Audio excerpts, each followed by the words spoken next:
This video is going to be talking about when the U.S. Army stopped feeling like an idea.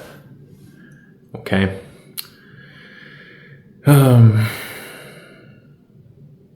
Let's begin. Tonight at my NA meeting, which is Narcotics Anonymous, I couldn't even say it. Tonight at my meeting, this decision that I have made with the U.S. Army to enlist and attend basic training and start my career. Tonight, that decision became pretty heavy. It was feeling pretty heavy. And I noticed this at this meeting. Throughout the day, it was cool. I had a great day. Went to another meeting prior. I got a longboard, which is helpful for me to get around town because currently I don't own a car, which is okay. But I'm just documenting that because that's where I am, and that's totally fine. So I walk quite a bit, but that's totally fine too. It's in preparation for what's about to come. And I got a longboard today. I bought it for $20 from some lady off the Facebook Marketplace. And it's a pretty dope longboard. I like it. But tonight at my NA meeting, that's not when this decision became real. The U.S. Army stopped feeling like an idea on December 30th. And that was the day my sergeant told me that I could still do this. And I realized that I no longer had an excuse not to do it. Okay. On December 30th, my sergeant told me that I could still do this. All the things that I did up until December 30th, which was walk into the recruiting office, get all the information that I did, take the ASVAB, we'll take a practice ASVAB, schedule to take the real ASVAB, study to do well on that ASVAB and accomplishing my goal and actually doing well on that ASVAB, going through MEPS, all the communication that I have done as far as getting the things that I needed to be entered into the U.S. Army database that you need. You need your Social Security, you need your birth certificate, you need your marriage documents, you need your children's documents, birth certificate, Social Security cards, high school diploma, college transcripts, proof of address. You need all these different paperwork and all these different documents that you get from your recruiter, right? And it's a lot of work that can become stressful and overwhelming if you don't have all that stuff prepared. And I didn't have it prepared. So all that taking place, and September 29th, me swearing in and signing my contract that I signed. Up until that point,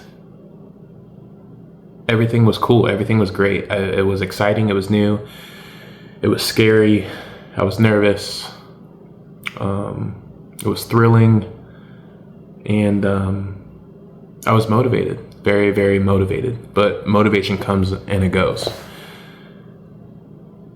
So after September 29th, I started training. I started becoming more disciplined. I went to the gym every single day, every morning before I went to work, and my work was very physically demanding. I worked as a residential mover, so I would go into people's homes and move all their shit for them from one house to another house.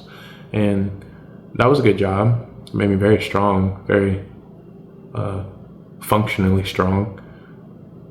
And I would go to the gym after I got done. I would eat. But my habit of consuming alcohol became greater. And I stopped smoking weed. I stopped doing other drugs. And I was moving. I was very motivated until I came, and that was all in Texas. I was in Texas, and that's where I enlisted, and all of that was going great until I came back to Oregon. And Oregon is my home. That's where I was raised. That's where I grew up. That's where all my history is. It's here in Oregon. And why I was in Texas, that's for another video. That's for another video. Coming back here to Oregon is not a good thing for your boy. It's just not, and there's reasons that really aren't that important, but it's all history. Coming back and being in the environment where I was so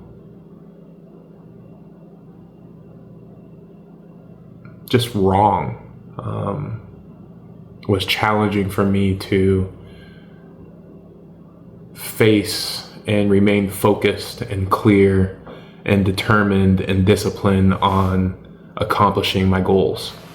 So originally my ship date to go to basic training was January 5th, 2026, right after the new year.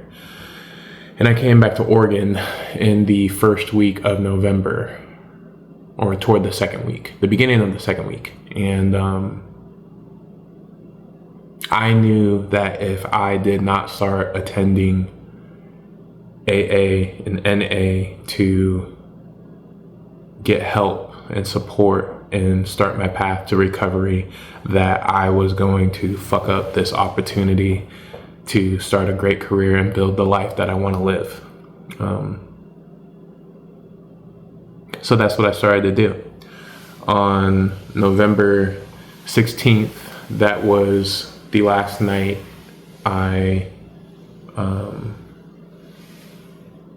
not the last night. November 16th, that is the night I decided to stop drinking. And I have not touched or consumed alcohol since then. Prior to those days, I have not consumed any types of drugs. And weed is legal here in Oregon. And it's all around me. And I like it. I like a lot of things. But I don't like it enough to continue to engage and consume it, that I can't take this opportunity to start my career in the Army. But alcohol has been a different story. It's been a different beast for me. And I'm 2 days away from 2 months of being sober. And it has been the most challenging thing I have tried to accomplish in my life. And not try, fuck, I'm doing it. And I'm gonna do it. Okay? But coming back to Oregon, I lost all my focus, and my discipline was not there, and all the doubts started to creep in, and my heart and my feelings just began to open up and become exposed, and I wanted to operate in them. I wanted to feel good. I wanted to feel seen. I wanted to feel heard. I wanted to feel loved, and I wanted to be known. So I allowed myself to become very vulnerable and very intimate with truly a love of mine. And there is no bad feelings for this individual at all. Just straight love, and I want the best for this individual. But losing my focus and being willing to succumb to my feelings and my desires to ultimately abandon myself and give up on what I needed to do to continue to move forward and progress in my life and walk these steps that have been laid out before me by my higher power to obtain the life that I want and build this lasting legacy for my generations and my children to be proud of me and for me to be proud of me as well and experience tapping into this potential that others have always seen in me. I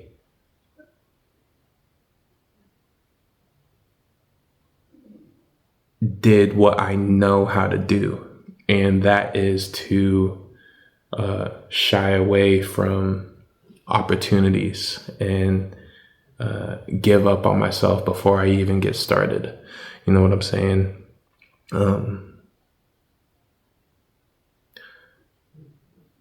I decided on December 29th to officially text my recruiter that I was not going to go through with all of the hard work that we have both done to make me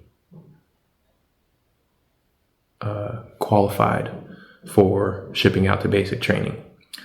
I texted him and I said this specifically. I said, "Good afternoon. I am requesting a DEP discharge. I have decided not to ship on January 5th, 2026. Please process my release form. Please process my release from the delayed entry program." And that's what DEP stands for. There's nothing that a recruiter can do when you send a message like that to not fulfill your request. Legally, they cannot make you ship out. And I knew that prior to sending that text message because one of the sergeants there, I started to share a lot of personal things with him. I started to become very close with him, and I started to be honest about what I was concerned with, what I was struggling with, my feelings, my doubts, my fears, and he related to me, and he made me feel comfortable enough to share these vulnerable truths of mine with him. And he wasn't my recruiter, the one I'm talking about, that sergeant, but I texted my recruiter that message, and I knew that they couldn't make me stay, right? I knew that. So that message really wasn't me quitting the Army. It was more confronting myself and who I am, testing whether this was real or whether it was just another part of my identity that I would drop things when they become uncomfortable. And that's what I know how to do. So on December 30th, well, actually after that message, my recruiter tried to call me. I ghosted his call. The sergeant tried to call me twice. I ghosted his call. And like I said, he kind of knew what I was struggling with internally already and externally too.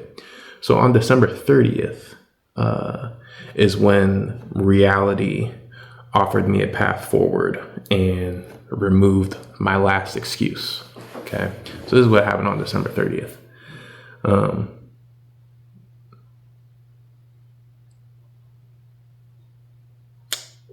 Pretty much, my sergeant told me that I could still do this. And I realized within myself up here and in here that I had no excuses not to. Okay. my sergeant,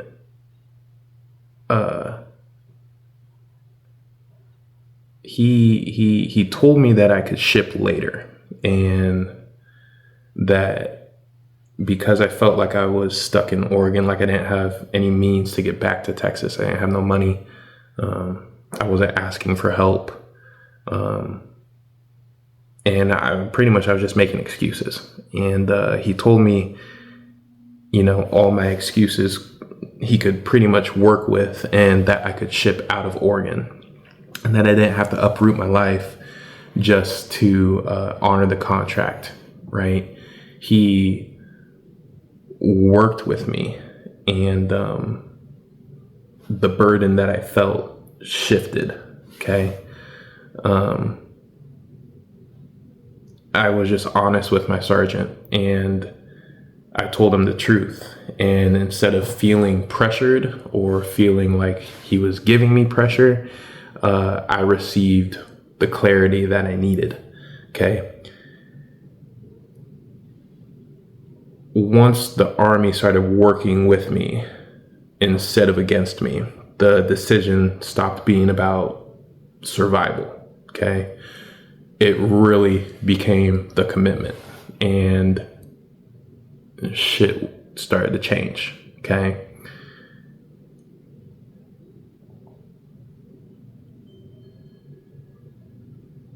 I was overwhelmed.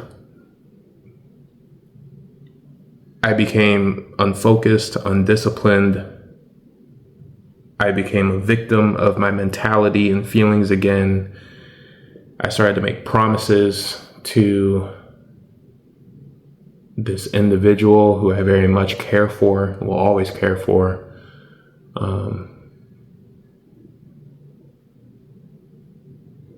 I wanted to please other people, and I just felt convicted. I felt like I was stuck between a rock and a hard place, and that I needed to either choose me or I needed to choose something else. And I was able to factor in all these excuses to not stick with the commitment that I made when I signed that contract on September 29th. Okay. But after December 30th, and talking on the phone with my sergeant, and him doing what was necessary for me to be able to still ship out and receive his help, it was literally like duh. And I ended up calling my mother, and I told her that my decision that I made, because I already told her that I wasn't going to go into the Army. I already told other individuals that I wasn't going to do it anymore. I told my ex-wife that I wasn't going to do it anymore. And you know what? This is how cool my ex-wife is. This is how cool we are with each other. And this is how cool God is, to be the center of our relationship. And he's always been the center. I was just stupid. And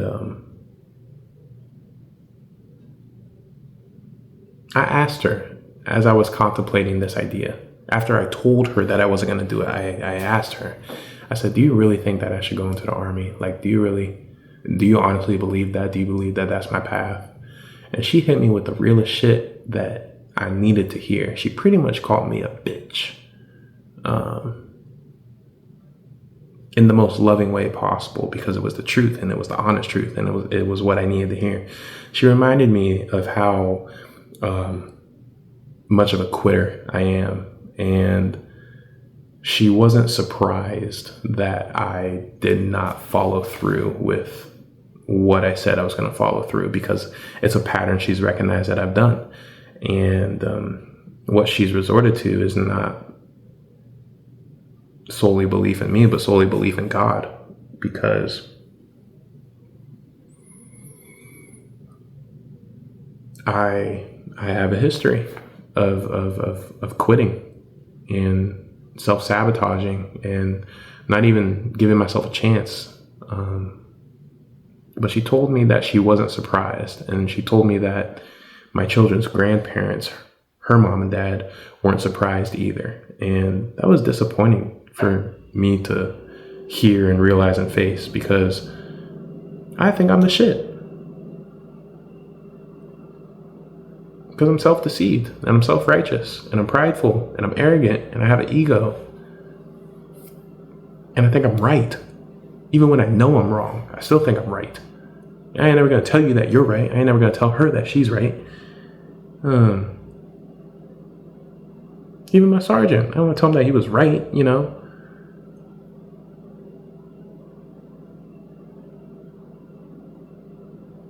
It's the truth.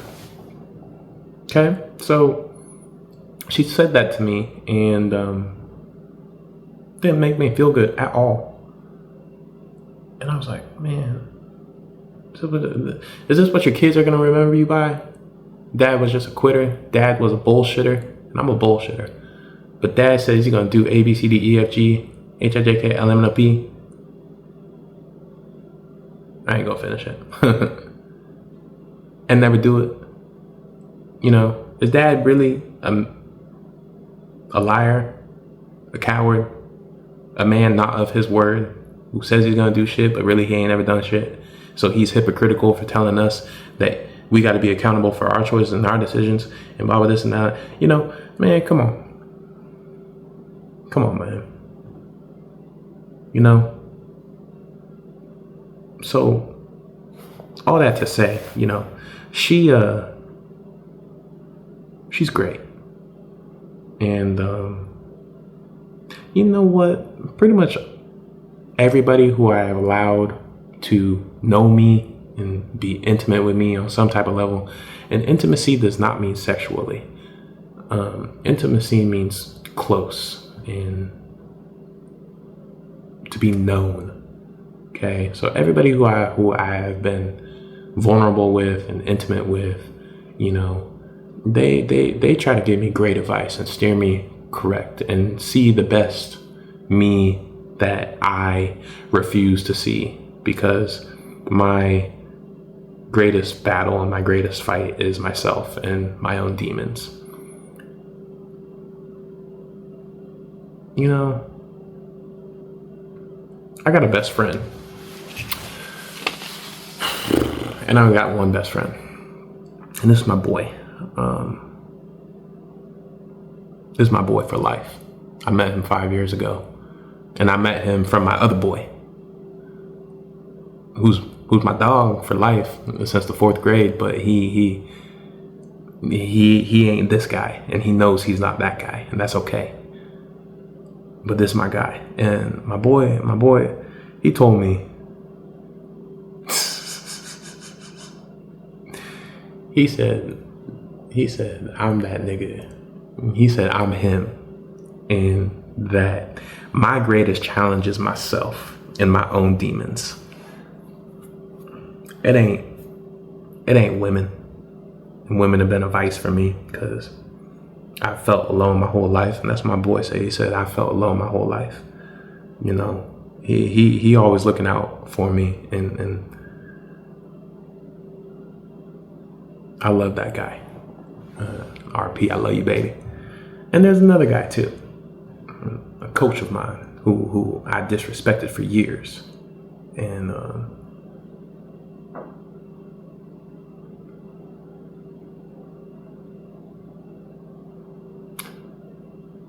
when did the U.S. Army stop feeling like an idea? It stopped feeling like an idea on December 30th. And on December 29th, that's when I was willing to walk away, and I chose not to go. And that is what clarified everything, because if I wouldn't have done that, then December 30th wouldn't have happened, and my sergeant wouldn't have done what he did. And I wouldn't have received the clarity that I received, you know. And tonight at my NA meeting, I didn't share in front of the group or anything like that, but I was feeling heavy about my decision, about my choice, because from that moment on, December 30th, this choice that I made to join the U.S. Army, that was no longer about the circumstances I was experiencing and the circumstances that I have experienced, nor is it about the circumstances that I'm going to experience. It became about choice. And I could choose a whole heck of a lot of things. I have chose a whole heck of a lot of things. Shit, since I was 15 years old, I've been choosing, you know, and that's just a little story, you know. That's what this video is about, you know, when joining the Army became real for me. And if you can relate, I'm glad that you can relate. And if you feel like giving this video a like, a comment, a subscription, all that bullshit, you know, that'd be cool. But this is just a documentation of how I was feeling, a vlog of where I'm at. And tonight was December 14th. I am 2 days away from 2 months sober. I'm very proud of that. My boy is very proud of this. Those who I've been intimate enough and vulnerable enough with also know this. My mother is very proud of me. My children will be very proud of me. The mother of my children is very proud of me. You know, a lot of people are rooting for me, and everybody who is a part of my sobriety, they're very proud of me as well, and I'm very proud of myself. You know, it's pretty cool. Okay, so March 8th is set, and I'm shipping from where I am, and from December 30th on, this stopped being an idea and it became my responsibility. I'm Lucas Wilson. Thanks for watching. See you in the next video. Peace.